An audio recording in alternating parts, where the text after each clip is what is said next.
Bhagavate Vasudevaya. Reading from Bhagavad-Gita, chapter number 2, text number 55. Sri Bhagavan Vaja Prajahadi Yada Kaman Sarvan Partha Manogadan Atmani Evatmana Tushta Sthita Prajnas Tadochade.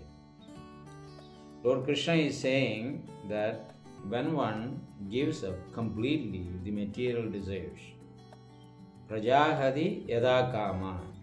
Yada Kaman means all kinds of desires. Prajahadi means gives up. Sarvan Partha Manogadan, and also the concoctions created by the mind, right? Mental concoctions. When one gives up, O Partha, the son of Pritha, Atmani eva Atmana Tushta, because when one gives up these two things, material desires and mental concoctions, then the soul comes into being. First is the body, then the mind, then the soul comes into being. Of course, in between, intelligence is there. In other words, using intelligence, you can recognize the objects in this world, the material desires, the way that the mind actually concocting, all these things you can see with your intelligence. Therefore, Krishna didn't speak anything about controlling the intelligence, but identify, recognize the objects and subjects and everything with the intelligence. So, Atmani evatmana tushta. Tushta means remain happy in the actions of the mind, actions of the soul, because Atma in Sanskrit means the body, the soul, the mind, intelligence. For everything there is one single word is Atma. How you actually use it according to the context, where what actually comes, here can be the mind, here can be the intelligence, can be the body, can be the soul, like that. So that is what the Sanskrit word Atma is. So Atmani eva Atmana Tushta. A person using the Atma and satisfy in Atma itself, happy, Tushta, Sthita Prajnas Tadochade. He is situated in Samadhi. He may be walking around doing different things and all those things. Samadhi does not mean close your eyes and go to the meditation. The realization, it is the detachment from this world and stopping the concoctions created by the mind. The function of the mind is Sankalpa and Vikalpa. So when we are in material consciousness, our Sankalpa and Vikalpa, which means accepting and rejecting, based on what satisfies this body. If it is not the kinsman, mother, father, brother, sister, children, wife, husband. So when we are in the material consciousness, to satisfying them become the whole goal, or ourselves, or extended families. If that does not actually take place, here Sankalpa we are talking about, if that happiness is not possible to provide, then Vikalpa, then immediately reject that thing. So making ourselves happy, Sankalpa, the mind accepts things. When it does not make me happy, satisfy me, then I reject. So this is the two actions. So the mind is the central pivot in human existence. It is the stuff that when you feed an information, the mind helps you to enlarge it. Just like a ripples in a pond. If you put a stone, it expands. If you put a bigger stone, it expands bigger ripples, right? It goes all the way to the end of the pond in all directions, right? So that is an example. So when you put something whether it is a small incident or bigger incident, or small subject or bigger subject, the mind helps you to expand it. Therefore, the mind can concoct. The mind can concoct on that subject too.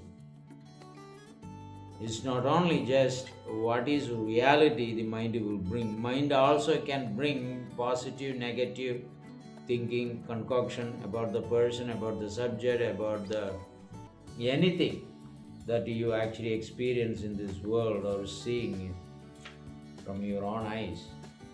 It will help you to expand and enlarge. This is the mental concoctions. Why Krishna is saying Arjuna is based on the concoction, mental concoction, that if I kill these people, I may go to hell, I may be like this, I may be like that. What is the use of enjoying this kingdom? He wanted to be renounced totally, which Krishna is actually telling here. But he wants to do for himself. Therefore, that was not appreciated. That's the same detachment only Krishna is telling Manogadan, give up your mental concoctions as well as the Prajagari, Yada, Kama and all kinds of desires. Lord is telling that if you have something personal, you may have so many problems. If you go to the office, what that problem matters in the office work? Does it matter there? Not at all. It's nothing to do with your personal problems in the office. Similarly, the personal problems that Arjuna was facing is nothing to do with the religious war. It's like an office, it's like a duty, it's like a work of a Kshatriya. It's nothing to do with his own things. That is what Krishna is telling here. Don't concoct. Don't speculate. Don't have your desires to be fulfilled with these people. You can have a fine dine with them, right? Or have a wonderful foam-like bed, can sleep there. That is what the outcome of the war is going to be. You can enjoy the kingdom. And Arjuna is refusing, he doesn't want those things. So he is a renounced person, but he is renounced for himself. He is not renounced because Krishna is telling to him on the duty platform. He is not renounced. On the duty platform, he is attached. In day-to-day life also, we speculate so much, concoct so much. Say if a person doesn't come to your house, who told you that he is coming? It's just an example at this time. So you'll be waiting on it. If they get late, 5 minutes, 10 minutes, then the mind starts concocting. Oh, he's not going to come, he's a rascal, she's a rascal, he may be having some problem there, a traffic problem, or while coming time, must have something else to execute. And eventually the person comes, all the concoction become useless. So this is an example. Similarly, in every field you can keep speculating. If a person is sick, then you can speculate, concoct, this person is because of bad karma, he got that sickness, and because he has done this, he suffers. That is another concoction. And in marriage life there are concoctions.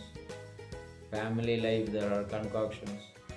In the office there are concoctions.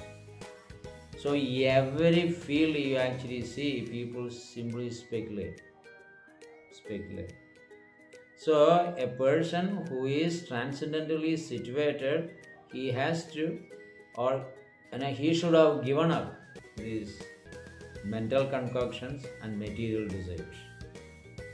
So if they have given up these two things, sarvan kama, all kinds of desires, then that person can actually see the soul.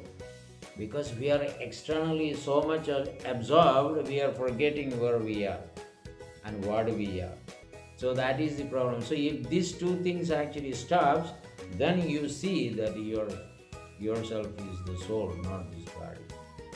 But as long you continue to invade, to make the body and mind happy, you never be able to see the soul. Not at all. Any field, if this is what the person is attached to, mind and body, right, never can actually do anything for themselves, their soul, or they can do anything for others. So we have to come back, or we have to rise ourselves to the soul consciousness. Atmani evacha evatmana tushtas tasya prajna pradishtita. That person is actually situated in the right consciousness. Sthita prajnas tadochade. Tada uchade means said to be situated in the right thinking. That is what this verse explains. So stop here.